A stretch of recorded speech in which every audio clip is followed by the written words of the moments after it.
Hi, welcome to Restrocast. Today my guest is Jerry Baldwin. He is the Chief Procurement Officer at Steak and Shake Enterprises. Jerry packs, or rather I would say unpacks, 4 decades of his supply chain procurement experience on this couch today. This is nothing but a crash course in restaurant supply chain. But what makes it really great is the fact that Jerry in his career has been on literally every side of this puzzle. He started as a salesman to the restaurants, for their supplies, to being a distributor, to being, on the buyer side as well as on the private equity side. He has probably seen all different facets of how a restaurant buys, how a vendor sells, how logistics happen, and how a private equity, an organization, looking at the bottom line, thinks about it. This was an extremely enriching conversation for me, for not only supply chain, but a little peek into what are the challenges and opportunities restaurant industry has in the future. Welcome to Restrocast.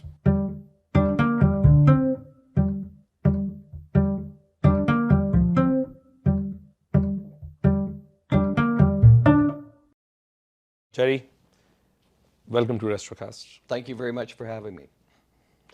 I don't know where to start because your career has been long and illustrious. I can clearly see that in each stint on LinkedIn, your career is rich in each one of them. Mm-hmm. But I would want to know, where did it all start? Your early years and your entry into the supply chain industry. Like many of us in the industry, I think I was born into it. I grew up with a single mother, and my mother was by trade, and during those years, she was a Holiday Inn innkeeper. Holiday Inn was the predominant chain, hotel chain in America. Innkeepers were literally entirely over everything, the food and beverage and the hotel.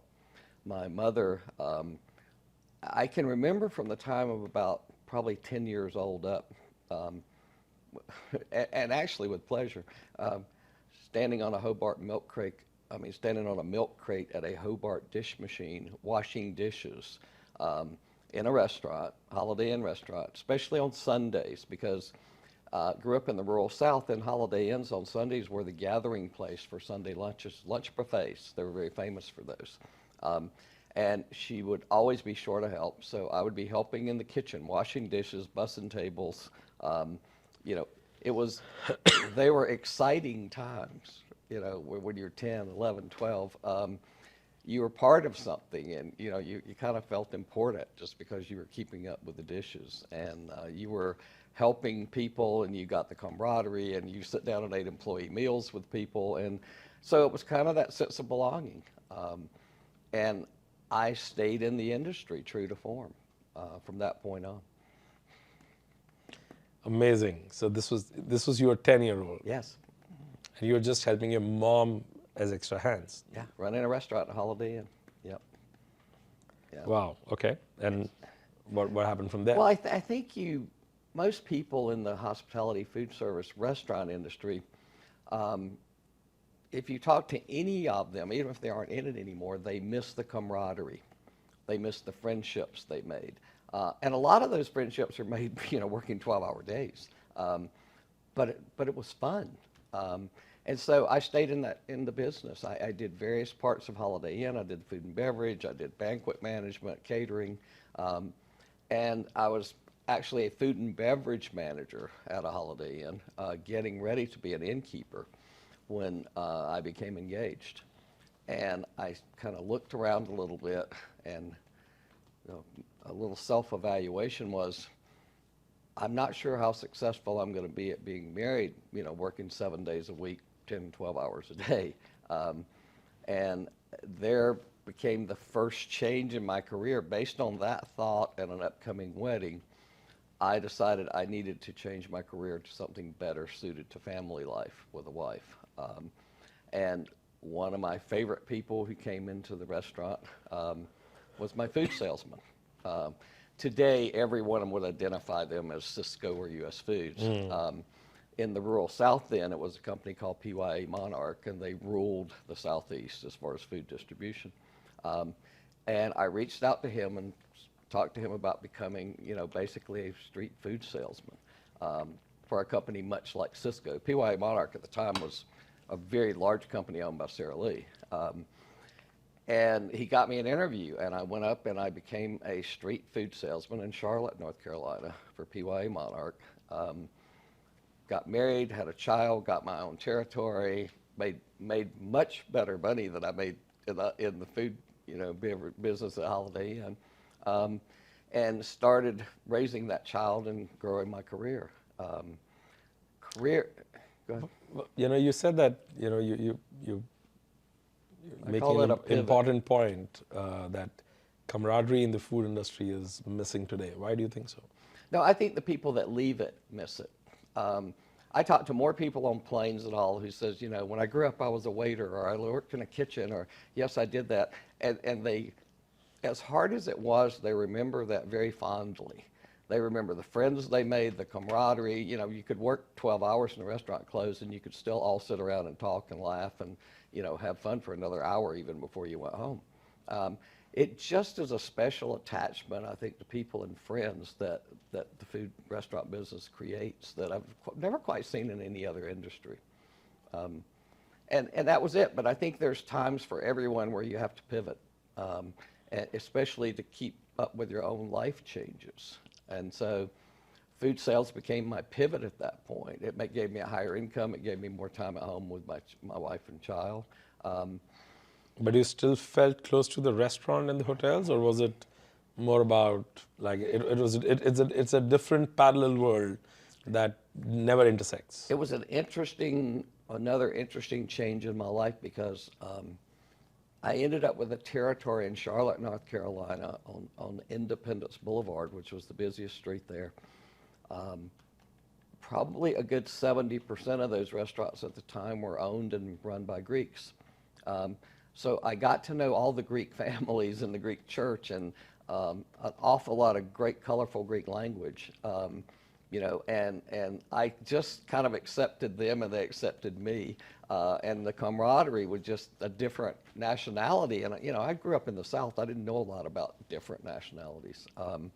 And I still to this day remember some of the infamous Greeks, restaurateurs in Charlotte, who built some huge empires there.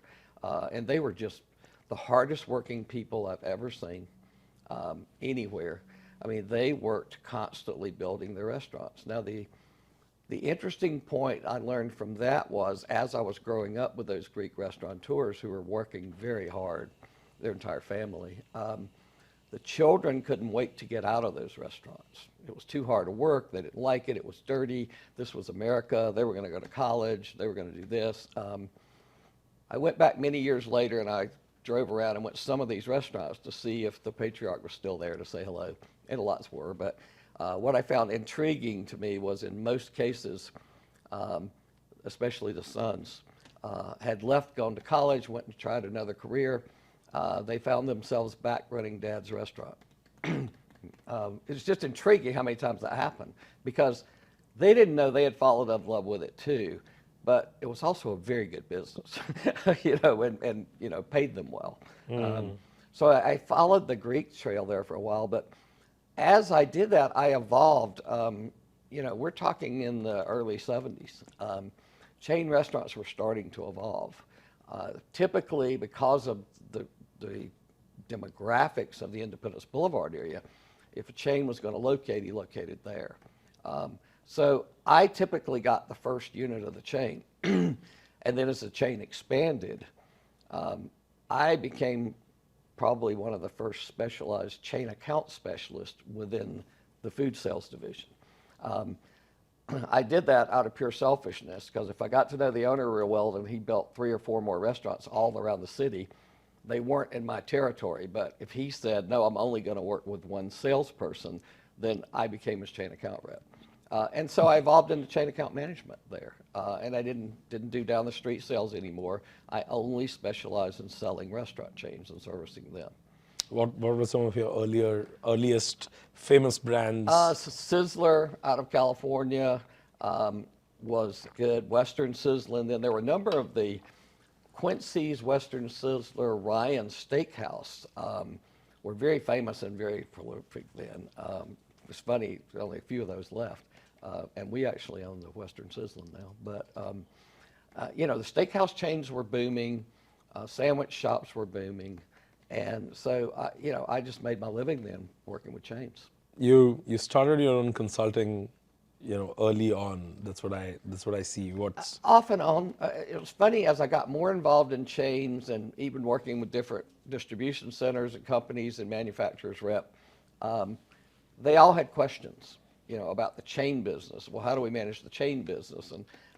And so, yeah, early on I started, very much, it was almost like an arm's length way of helping people, get started. A couple of people now are chain brokers that I worked with in the beginning. We created a separate segment in the brokerage industry that way. So as chains spun off, they became a separate category. And it was a company owned by Sarah Lee. The benefits were wonderful. I probably would have stayed there, but the company was owned, it was called PYA, but it was pretty much controlled by the Pierce family. And we had 8 distribution centers around the U.S. And I finally looked around and realized that to be a branch president or even a VP, your last name had to be Pierce or you had to marry one. Well, I didn't have either one of those. So I started looking at that point, going in almost 10 years, of saying, if I'm going to advance, I'm going to have to move on in my career. And so I started looking and made the point of, all of your connections are still there. The vendors, you know the brokers, everyone. And I was called upon by a very unique company in Columbus, Ohio called Village Meats. Village was a company founded by 2 guys in Columbus, Ohio. They made the very first hamburger patty for the very first Wendy's. And then they grew with it. And Dave Thomas was still running Wendy's then. And we were literally a company that made 2 million pounds a week of fresh ground beef for Wendy's only. And we distributed all of Wendy's refrigerated products, including fresh produce and fresh ground beef in bulk package. It was one of the more unique distribution programs, as far as I know, ever invented, because Wendy's ground beef in a bag at the time would last for 3 days in the cooler. So the distribution system was set up that every Wendy's in the country got a delivery every 3rd day. So you couldn't route trucks or get any sales history or anything by the days of the week or, Wednesdays are heavier because every 3 days a delivery was made. So it was consistently changing the day of the week. And it was the only reason people thought it was some scientific thing. It was because that's just how long the ground beef lasted. And the Falters, who founded the company, eventually sold out to a Texas oil billionaire because they had integrated and owned a lot of feedlots. And Ed Cox Jr. in Texas wanted the feedlots. So he bought the entire company as a white knight suitor off the stock exchange. And then we cleaned it up, got out of the distribution business, cleaned it up to sell, and because he didn't want to own anything in Ohio. And then during that period of time, I went from a salesperson, district manager, VP of sales to the president of the company. So I got to work with some very good finance people in Texas and learned a lot about business on, how to structure that, how to sell it, how to market it. And we sold it to Birchwood Beef and walked away. But therein started a somewhat of a theme for the rest of my life because I spent a little time, in our family import-export business, and then I went right back into the food business. But even now, I've been at Steak and Shake now for going on 5 years. But prior to that, I spent 10 years working with equity funds, and typically part of a group where we purchase or put together multiple restaurant chains in some cases. clean it up, do whatever we needed to do to restructure the company to make it right. We bought Quiznos out of bankruptcy one time. That one was a little more challenging than we thought. Your career talks about a lot supply chain, but what you're telling me, is the largest part of the career, the early career that set the theme for you, was more about sales. Yeah, it was sales. What do you identify with? Well, it was funny because I was in the distribution business and industry.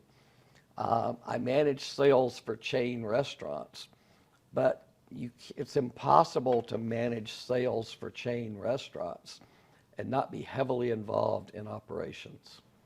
In supply chain, because everything's about the products, and the products have to be there. And the chain doesn't care why they're not there. They just want the product on the table. So you spend an inordinate amount of time dealing with vendors and supply chain if you're in sales to chain restaurants, because you're just trying to get the product to the door. And so I think early on, while I saw myself in sales, and that was my titles, I was always so heavily involved in supply chain along the way. And it was almost just something that happened in the background.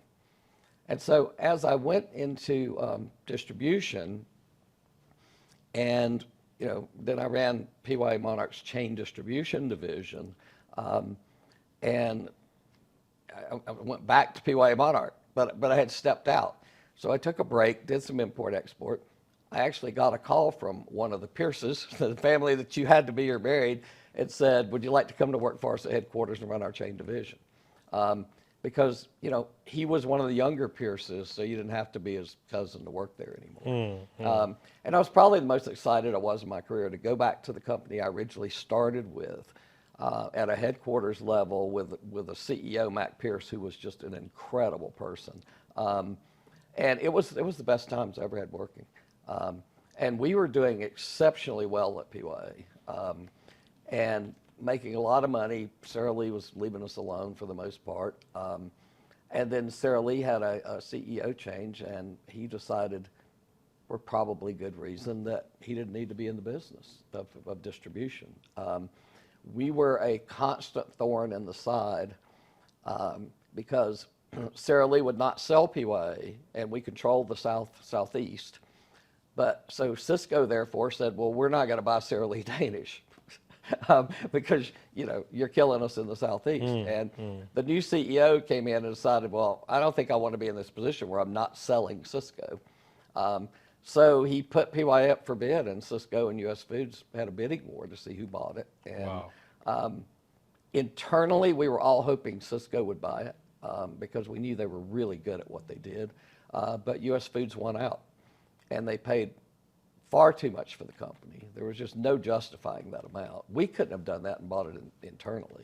And ultimately, it caused the blow up of US Foods. And they had to literally step back. Some people went to jail, and they had to restructure during that all because they bought PYA Monarch and overpaid for it. So it was an explosive time in the distribution industry. And so I looked around at the distribution industry, and it was just fraught with peril. It was struggling. Diesel fuel was $5 a gallon and up. And I had an offer to move over to supply chain on the restaurant side at that time because I knew the industry so well. And the supply chain guy, a chain restaurant company, is trying to manage distribution and the products and supply chain. And the vendors. Well, but from a salesperson, you also become the buyer. Yes. So from that point, as a great seafood chain in the country called McCormick and Smith's, as Doug Schmick, one of the original founders, said to me, and it may have been the first time, and I don't know that I was smart enough to understand that until Doug looked at it, but he had that way of doing things. And Doug said, Jerry, the reason I want you to do this is you've been in distribution, you've been in supply chain, and you've actually run the vendor, so being Village Meats. He said, so you know where all the bones are buried, and you know how the three work together. And it was probably one of my, even today, many people don't remember Doug Schmick. He passed away, unfortunately. He was Bill McCormick's partner when they started McCormick and Smith Seafood. And the highlight of my career, I think, was Doug Schmick saying, I think you're the best hire I've ever made. And you take those things through your career, the things that mean so much to me, but I really respected Doug as a person so much. So I started at McCormick and Smix in supply chain and haven't looked back since. And he's right, it has been exceptional for me to be able to talk to the distributor and go, yes, I was there. I ran distribution once, or the salesman and go, yes, I sold chain restaurants. It's a tough sell. Sometimes it takes 2 or 3 years to get it. And the vendor, I ran a company. I know what that was. So it's made me well-rounded, and it made me fit the equity fund model a little better. Do you see, when you see people in the supply chain, like people who are like, have a career in supply chain, right?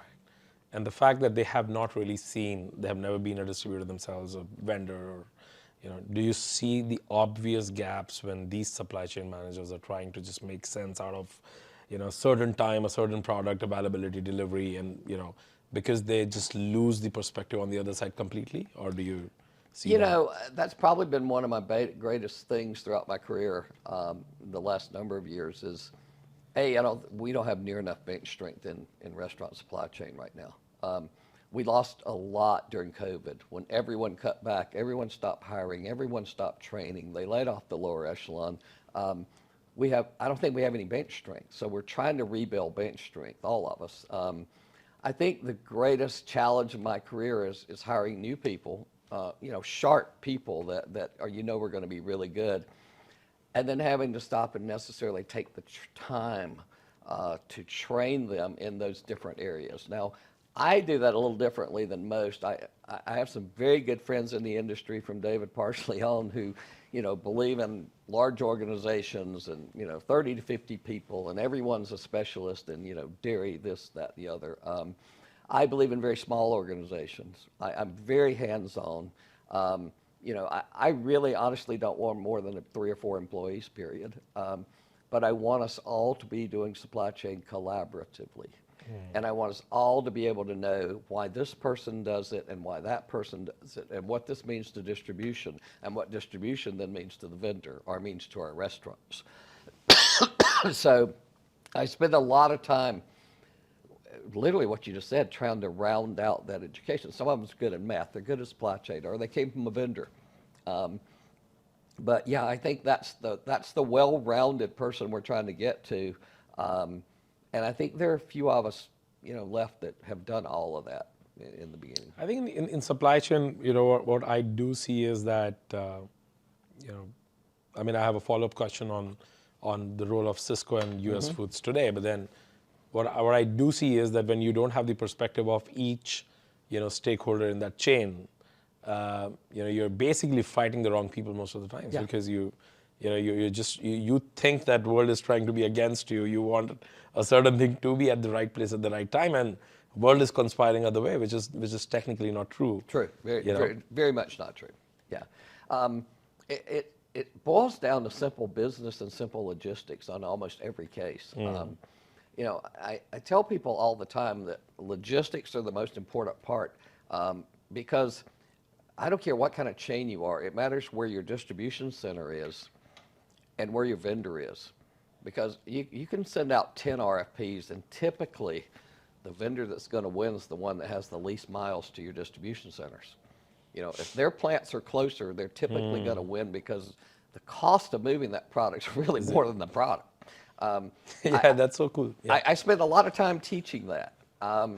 And so it's simple logistic. No one's, like you said, they're not out to get you. They don't like you. Now, having worked for equity funds for 10 years, I'm also aware that when an equity fund or someone, even a bank, takes over a company, they can certainly change all the rules and say, we're only going to take business with a 30% cash-on-cash ROI.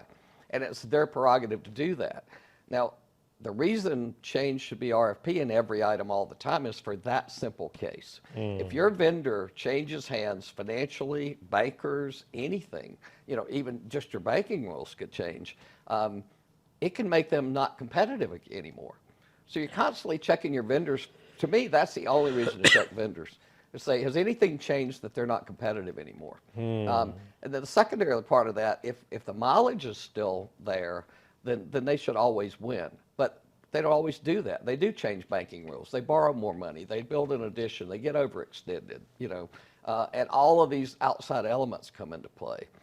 And then, the other issue I have is from the restaurant side, and sometimes I feel like we're the sheriff in town because, as we know, every general manager wants to truck there at 9 in the morning and no other time, and they want everything perfect, no damages, and on and on and on and on. And we negotiate contracts for the truck to get there at the best time that fits on that particular route in the mileage scenario. But so you're again educating your field that, oh no, we're not going to do lunch and dinner, but we don't have any issue with key drops either, even though that may be becoming a thing of the past. So it means from the general manager to the supply chain department, even in some cases new vendors, there's an education in the whole process every day of saying, like you just said, this is not rocket science and nothing's personal here, but it has to work A, B, C, D, no matter what you do.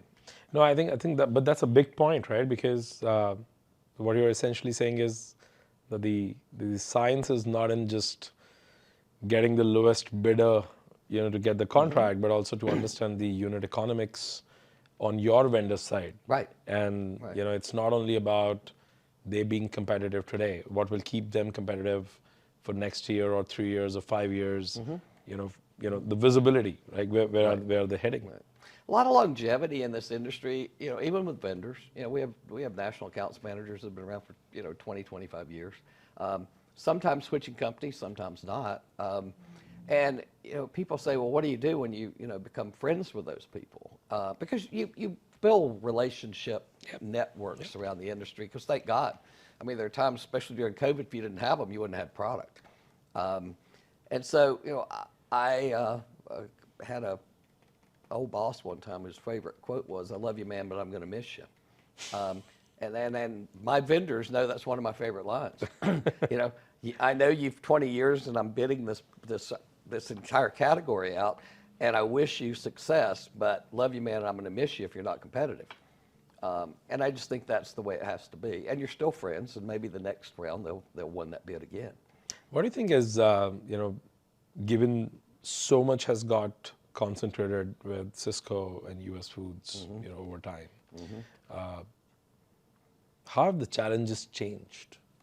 What is the challenge today if there are these two large concentrated suppliers, who have the fleet, mileage is not a problem, I'm assuming, of course, here. Right. But, most pieces in the puzzle are solved, most. How does that play for a supply chain manager? Does that diminish the value of the job? Or are there more chops? No, I think it made it more complicated. How? Well, when we purchased Quiznos out of bankruptcy, it was a number of equity funds. We had to make a distribution change because at one time Quiznos had 5,000 units, and they were in systems distributors. And at the time, River Run out in the Northeast called me. I knew the owner very well, and Quiznos was now down to 1,500 units instead of 5,000. And he said, you got to get them out of here. At one time, I had 1,400 Quiznos in the same territory today that I have 200. So his miles were just killing him, and the pieces per drop were very small.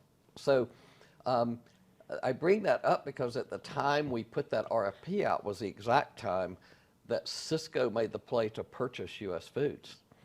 And we're actually under due diligence with the Department of Justice. And I came out very strongly against that merger, including letters and even testifying to the Department of Justice that no, this would not be a good thing.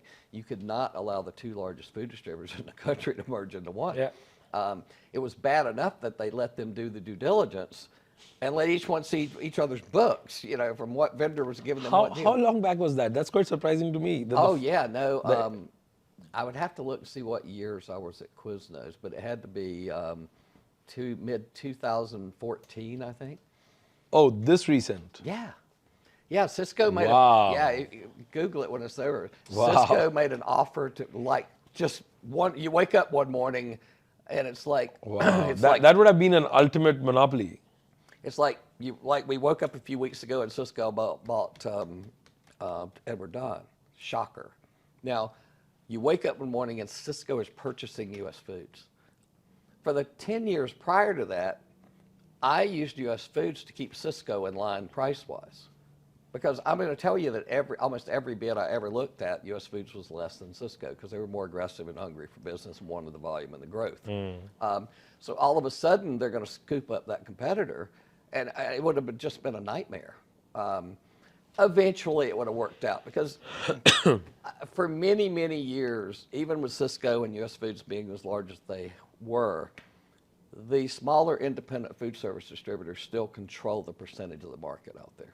I mean, if you look at Chicago and LA, all those small guys do a lot of business. But so that was the disaster. So what's happened today with U.S. Foods and Cisco being as strong as they are, they're dictating terms today that aren't exactly in the chain restaurant's best interest. They're cutting back distribution miles. They don't want to drive miles anymore. There was a point in time where, especially U.S. Foods aggressively, to take a chain, they may have one center drive, 300 miles or so. So you may be a chain, and if you bid with U.S. Foods, they may say, okay, we can work you out of 10 centers, for instance. If you bid a Cisco or U.S. Foods program today, and I just did it, don't be surprised if they come back and say, well, to cover your chain, we're going to need 30 distribution centers. Now, what happens there is you've lost all your inbound freight advantages. And you've lost your ability proprietary because you won't even meet an LTL goal anymore. So what happens then is you have a small staff, and if you were in a Sigma or one of the chain distributors, you could manage it with one person that led all of those centers together. Now you have 30 broadline distribution centers, whether it's Cisco, U.S. Foods, PFG, whoever it may be. Every one of them operate under an independent president. So you're gonna add to your staff to manage all of these broadliners. Every one of them have different inventories. Each of them have a different strength in their IT and computer systems to help you and assist. So.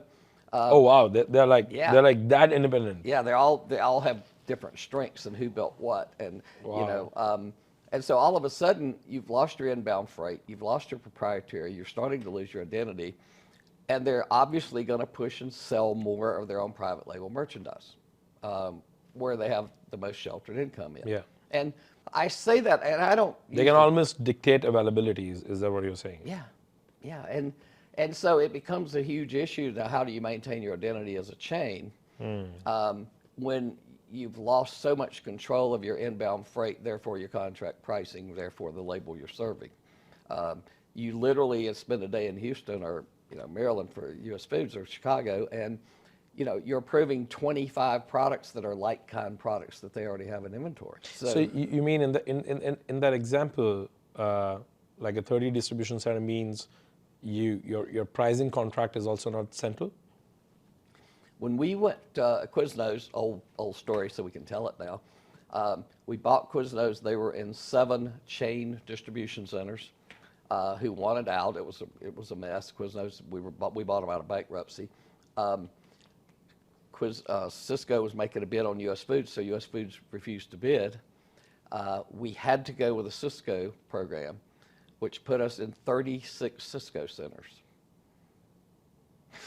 Wow. So you lost all of your inbound freight advantages. And a lot of your proprietary items, most of the time when they do that, they're going to tell you they're going to stock a maximum of 15 proprietary items.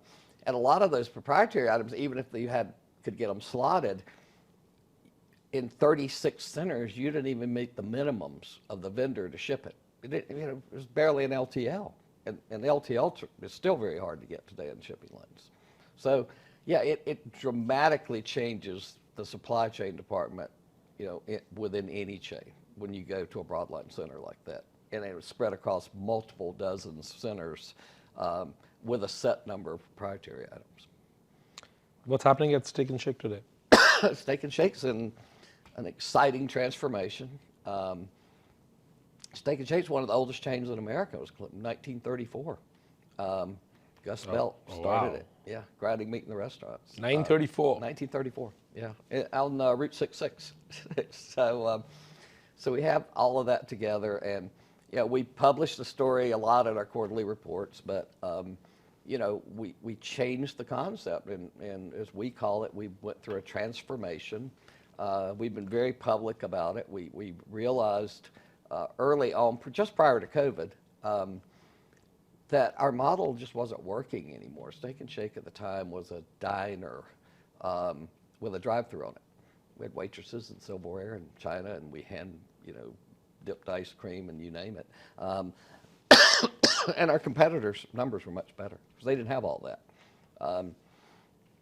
Led by Mr. Biglari, our chairman, we looked at the ways to transform the thing. We reported it on every quarterly report that COVID hit, and you realized, as did every QSR restaurant in America, what dining rooms cost you and what items in dining rooms cost you. Because all of a sudden, all of us with drive-thrus didn't have a dining room open.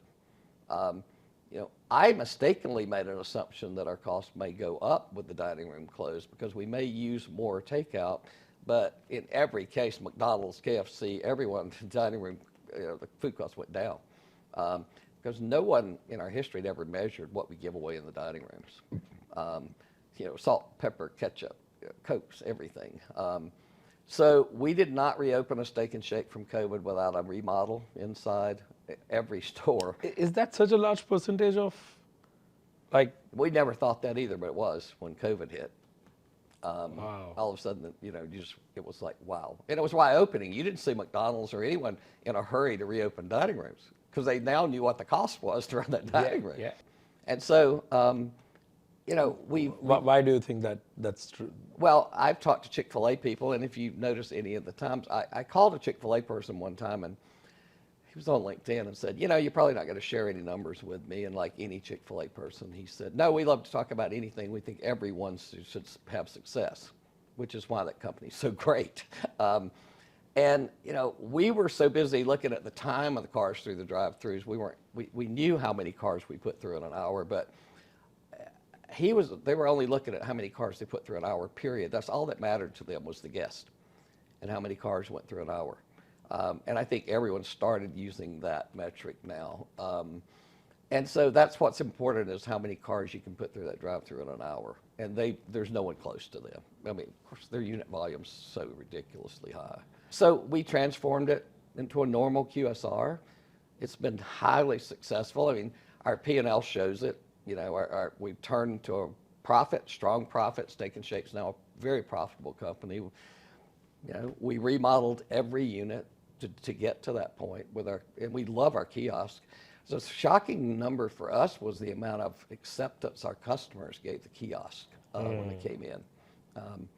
And so, it's been a transformation. So are you like a full self-ordering system now, or do you still have? We have kiosks, but we have one of the things we require every restaurant we have to do today is we require them to have a hospitality host there. So when someone walks in the door, we A, want them greeted, and B, we want them, if someone wants to know how to use a kiosk or they need assistance to help them, and if it's someone that says, I don't want to use that, then they'll take their order right there behind the counter. Awesome. So that's been very important for us to try to keep our contact with our customer and put the kiosk in. And it's worked exceptional for us. We've been very pleased with it. So yeah, we're very pleased with our numbers. We think we're competitive as we can be. One of the gentlemen here at the show this week is our new Senior VP of Franchising, and we're moving ahead now. How many locations? We're 470 right now. Probably the most exciting thing we've done over the past few years, and we've said this at every shareholders meeting, is we adopted a Chick-fil-A type franchise partner program. And the owner is very excited about it. We have several hundred now that are franchise partners. Chick-fil-A was so famous for it, but $10,000, you get your own business, and it's your business. We do just like Chick-fil-A, and we manage the bookkeeping, the accounting, and then at the end of the day, we split profits with them 50%. And we have literally changed people's lives with that program.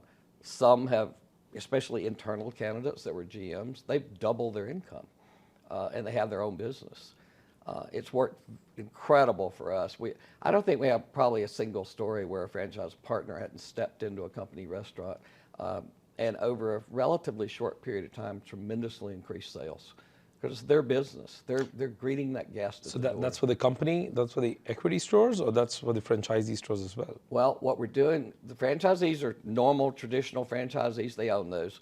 Our goal, and we've repeated it completely, is if we could not have any company stores and they all be owner-operator franchise, traditional, participating franchisees, partners, we love the partner program.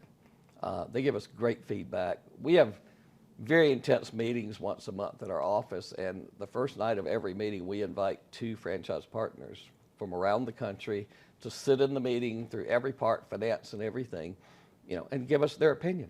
You're out there in the field, tell us what we're doing, tell us how this works.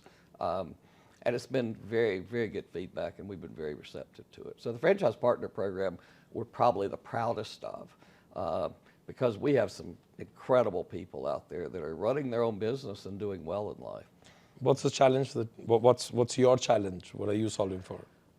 My challenge is, contrary to popular belief, the world did not go back to normal after COVID. It just hasn't. And I'm a little bit both shocked and dismayed by that. I tell people all the time, and I don't go to Target a lot, but if there's a Target right near my office. If I go to Target today and walk through the store, I honestly feel like I'm in a third world country. I mean, there are still rows and rows of empty shelves.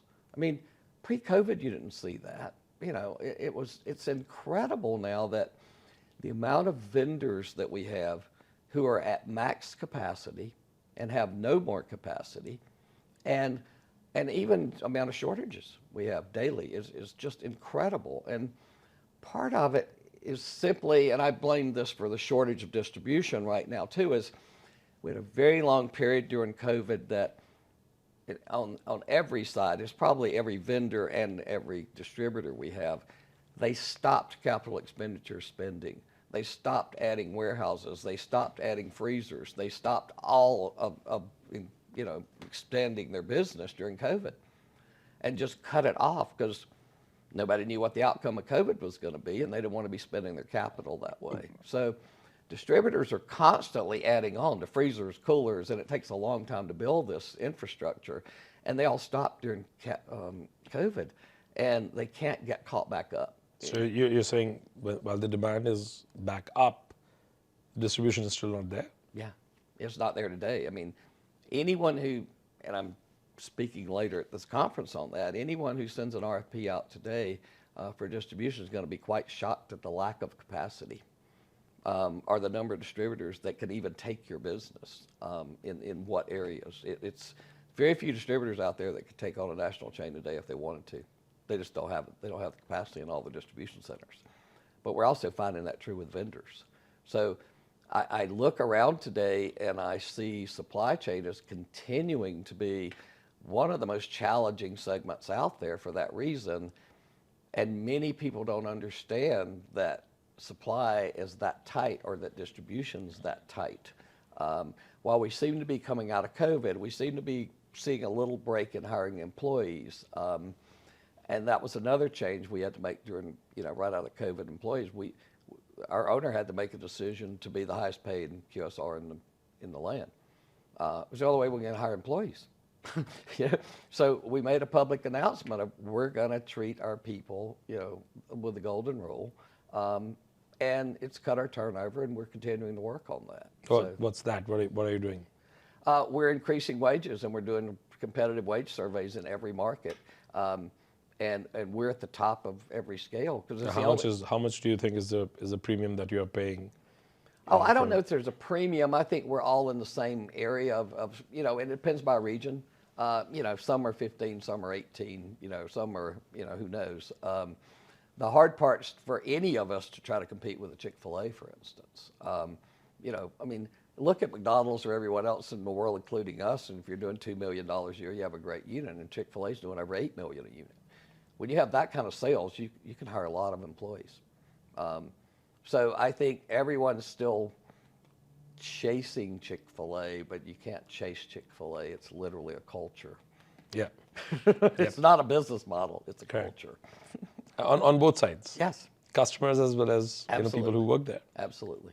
I have a daughter who lives in Charlotte, North Carolina with 2 young kids. She told my wife and I one time that she doesn't care where every day she goes to the park or different places with the kids, and they stop by Chick-fil-A and, grab the same thing. And she said, I've never driven up in my van that was raining that a Chick-fil-A employee didn't meet me at the van with an umbrella to get the kids in. Wow. I mean, that's what they do. Wow. Yeah, I mean, yeah, the per store throughput, speaks Oh, yeah. volumes. Well, and the interesting thing about Chick-fil-A, if you go a long time back through everything that we've all seen is, oh, you need everything pre-made, and you just got to be fast, fast, fast, and every morning Chick-fil-A still bread and chicken in the store. I mean, I'm still somewhere stuck on the supply chain piece because, on one side, I see what you're saying, but on the other side, I can also see that, chain restaurants are mushrooming across the country. I mean, this, and some of them are like post-COVID have grown really, really fast. Really fast. Right. If what you're saying, holds true, how, like, what's working, for most of the fast casual chains, and who are the people who are really getting disturbed by, let's say, the shortages and, lack of capacity? Some of the ones that you shockingly look at is, for me, especially when you look at a lot of these, even McDonald's today is on fire. Their numbers are the strongest they've ever seen. Their sales growth are the strongest they've ever seen. They've been through every. Owing to shortages.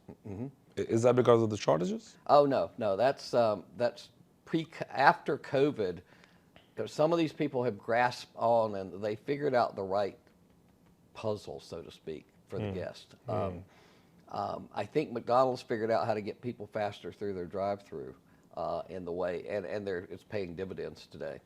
The thing that's shocking to me, and some other restaurateurs I've heard say this over the years, is quite honestly, we all thought there would be a period of time or some moment in time along the way that some of the chains that you and I have followed for years and years and years that have gone through, 2 and 3 bankruptcies and, how many times can you change a salad bar and that sort of thing.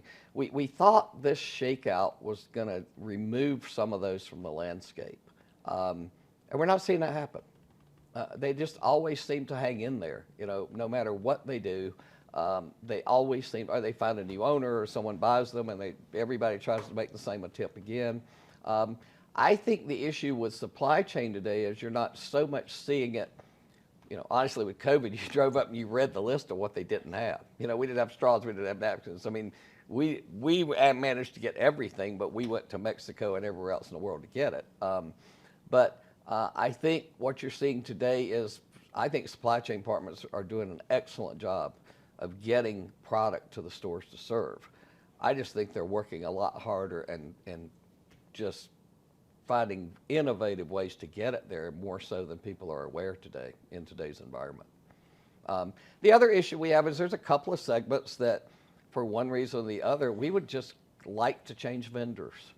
We believe that we could be better serviced by another vendor, but in 2 or 3 of these categories, when we've reached out to the other vendors, they've quickly said, we just don't have the capacity to take on an entire new customer.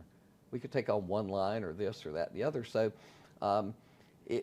you got to find creative ways then to deal with every issue from the other vendor that you ordinarily would just go through a very active RFP process and maybe replace the vendor. So I think you're seeing chains keep vendors longer than in some cases they even should.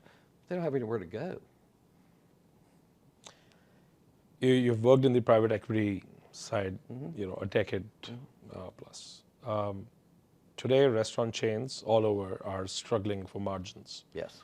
And I think the struggle for margins was already there, latent, I think 2016 to 19, but post-COVID it's just, gone through the roof. What did you learn, at the private equity side when, all the business is just Excel sheets and numbers, and, some of those people are able to buy, sell, turn around, make businesses profitable as well. What is it? What are the few things that you feel today's restaurant chains can I do? think my biggest takeaway from a couple of hard examples in private equity from supply chain. I mean, we bought a couple of chains that had been very successful and had fallen on hard times, and they were 12 or 15 years old or something like that. And I remember one in particular who I had a tremendous amount of respect for. And the first day we walked in, as the new owners, I started reviewing supply chain, and they honestly said, we have a theory here that vendor relationships and long-term relationships are the most important thing that we can have. So many of our vendors are the same vendors we've had for 12 years. And their next question was, okay, now that you're here, what do we do? What do you suggest we start? And I learned at that point the simple answer was, you RFP every single item. And what we found, and this has always been my case study in this event, and I love my vendors, don't get me wrong, but I'm also very sure that if I stay with the same vendor for 10 years and I never compare his prices, that there's going to be some creep in those prices, just because they're as comfortable with us as we are with them. And it's just, they'll be fine with that, and I don't even want to tell you how many millions we saved. And supply chain today is not just food. In that case, print services was one of the most outrageous savings I've ever seen in one RFP. But I think we have to continue to do our jobs. We can't become complacent and say, I love that vendor, they've serviced us for 10 years. We all love that. But we're going to miss them. Well, yeah, I love you, ma'am, and I'm going to miss them. But what I tell them is not so much your national account rep or even the president of that company you're keeping honest. It's the damn bankers and the equity funds that own them. They have to understand you can have our business at X cost and you can make X amount of money.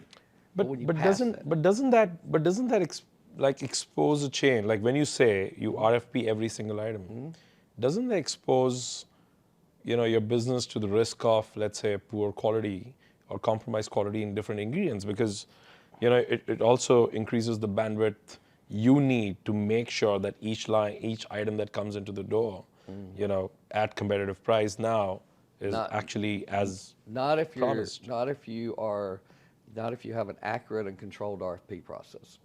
An RFP process for us is a request for a proposal. Here's the proposal. Here's the specs. After a non-disclosure agreement signed, here's the specs. You have to meet these specs. By the way, you all have your prices in. We don't care about right now. Send me a sample of your goods. And then we literally taste test, cook them because that was the one thing we learned when you're in a legacy restaurant chain like Steak and Shake's, been there since 1934, is you better not screw with a hamburger. And we don't. We take our legacy specs and our flavor and our quality to probably the nth degree of any chain out there. We have learned, and I truly believe that the food at Steak and Shake has a cult following. I mean, we have customers who are second and third generation. So we still RFP those items, but we control the spec every single step of the way. We just looked at 2 of our most important items this past week with the CFO and a part of the executive team. And the first question the CFO asked me was, what's the price? I said, I don't have the price right now. And I didn't, because I didn't want to get caught in that battle in there of, because you will have bias. If you're just trying to compare product A to product B and one of them costs less, you're going to have bias. So no, we do blind taste test of products. We make them match the quality. And the other reason we're doing that today, and that was a lesson from COVID, is we're doing it today because when we walk away from this, we want the best vendor at the best price for the same product, but we also want a secondary backup vendor. Because COVID taught you very quickly that no one can supply 100% of your needs when a pandemic hits. So the example that you took, right? And you said that you RFP'd every single item and you saved millions. Do you remember or know, or can you talk about the percentage, added to the bottom line? Like what was that in the percentage numbers? Well, it's very hard to calculate that anywhere today. Gosh, especially in the past 3 or 4 years. No, Typically. because I see restaurants today struggling for like even 2 or 4 percentage Oh, points. absolutely. Like it's like Oh, huge. absolutely. But what's happened the last several years is, and it's required almost 2 or 3 different analysts to keep up because commodities have been so high. I mean, everyone's taking price increases, and those price increases offset your food cost or COGS. And so you may have done 2 or 3 things that you think are going to show a point or 2 savings on your percentage line. But then if you raise prices by 6%, all of a sudden you look even better, but it wasn't you. So Yeah. that's the smoke and mirrors that everyone's trying to deal with today of how much analytical horsepower does it take to determine what came from just price and what came from supply chain. And, if you're a hamburger restaurant, the last 6 or 7 months is the highest, in our case, steak burger prices in 10 years. So, we do have customers that go, okay, the 4 for $4 used to be, used to be 4 for $4, it's now $4.99. Yeah, because we've had commodities in dairy and beef be higher than they've been in 10 years. We would like to see some settlement of that, but we're not. I mean, we're in the first of a 7-year, herd rebuild for cattle. So, every hamburger chain is going to see steak prices high for the next 5 to 7 years until they rebuild the herd. And that's guessing and hoping and getting your crystal ball that you don't have, a drought or locust or, anything else in the middle of all that. That's just in a perfect world. I think that, in a world where, and you talked about that as well, like the speed of serve, efficiency at the kitchen side, is all, that it takes. Right. I think kitchen service and supply chain is going to run the rest, world of restaurants. Yeah. Rest everything is, getting too robotic. Yeah, unless you're a, like a fine dine Michelin star where guest experience is the game. Right. What are you speaking on tomorrow? Distribution. What's your topic? Do you know? We're getting. I guess they decided to put this on because we're getting so many questions of change of what is the new distribution? What does it look like? What should they expect? We just went through a major distribution change in July, so some of the people on the panelists are aware of that. So we're very fresh to what the market looks like out Would you like to talk about what's that? No, that's what I was talking about earlier. That everyone's at capacity. There's been no warehouses built. You can go to company after company who can say, well, I can service you in Florida, but I can only service you here and service you there. I mean, ultimately, like what you'd like to have in the distribution end result is the smallest number of distribution centers, to service all of your units to maximize your inbound freight. There's a trade-off there because the smallest number of distribution centers means your distributor is going to have to increase his fee, to drive the miles. The question anymore is, will they drive the miles? And that's a real issue today. Driving the miles is not something they can answer. Trucking today is very good from across the country and long-term freight and all that. We have more trucks than we have food. But when you're a distributor and you're trying to hire a truck driver to, drive and unload a truck, which is really hard work, it's difficult. The longer they're away from their family, the less they want that job. We all grew up in the QSR, and I think maybe Wendy's started it originally when they were founded, loving key drops. Deliver in the middle of the night. You're not fogging up our parking lot. You're not in the way of operations. You come in, your food's there. Well, you never really thought about the human capital part of that, where this guy's up all night working third shift unloading the truck. Sometimes by himself in a parking lot in a not good part of town. And so we're seeing from every distributor that they're having a very hard time getting drivers to do key drops. So what's the distribution? What's a new distribution model then? What's the solution? New distribution model is going to be less key drops. I think we're going to see less truck drivers wanting to be away from their families and work third shifts. I think you're going to see more than likely 2 drivers on every truck, and there were many years where 1 driver was truck, but now they want a helper. They can't do it anymore. Part of that is, and I certainly resemble this remark, it's an aging group. They're just not physically capable of unloading 150 pieces, and wheeling it in. So they have helpers to do that now. So I think it's going to become much more expensive. It already has become much more expensive on a fee per case basis, more so than we've ever seen. Because of all of those, we're not going to do key drops. You can get a lot more key drops off in a night with no traffic than you can regular deliveries, where you can't even get on the lot. you know, so it's such a complicated issue. It's going to change. We're going to see more normalcy for truck drivers, and we're all going to pay the price. Because as you know, ultimately, when the chain has to pay the price, it ends up, on the customer's price at some point. Awesome, Jerry. This was really enlightening and enriching. I think I could only scratch the depth of the kind of experience, and I could almost see that when you're speaking about these things fluently, like you have Excel sheets and stuff running in your head, and I was just trying to grasp some pieces of it. Yeah, my wife says she married a geek with a personality. She's not wrong. Excited for what you're doing at Steak and Shake. Yeah, we're enjoying it. Yeah, I didn't want to say out loud, even though we publicly post this number on billboards and everything else, but just between you and I, we have about, 60 or 70% of our franchise partners who paid the $10,000 that were Steak and Shake general managers, previously, for a number of years, quite honestly. That's a big one. Depending on how good they were, they made $60,000 to $70,000 a year, worked hard for it. They became their own business and owned their own store, and the average franchise partner last year made $136,000. So in a lot of these cases, they've doubled their income, and my owner is very sincere when he says we've changed their lives. We had 3 franchise partners last year make over $280,000. Wow. Yeah, and you can't fault them. They did it. They ran the business. So we're really proud of that fact with our franchise partners. If we can just get the rest of them converted, we'll be happy. Well, all the best for that. Thank you very much for the Thank you. invitation. Enjoyed it.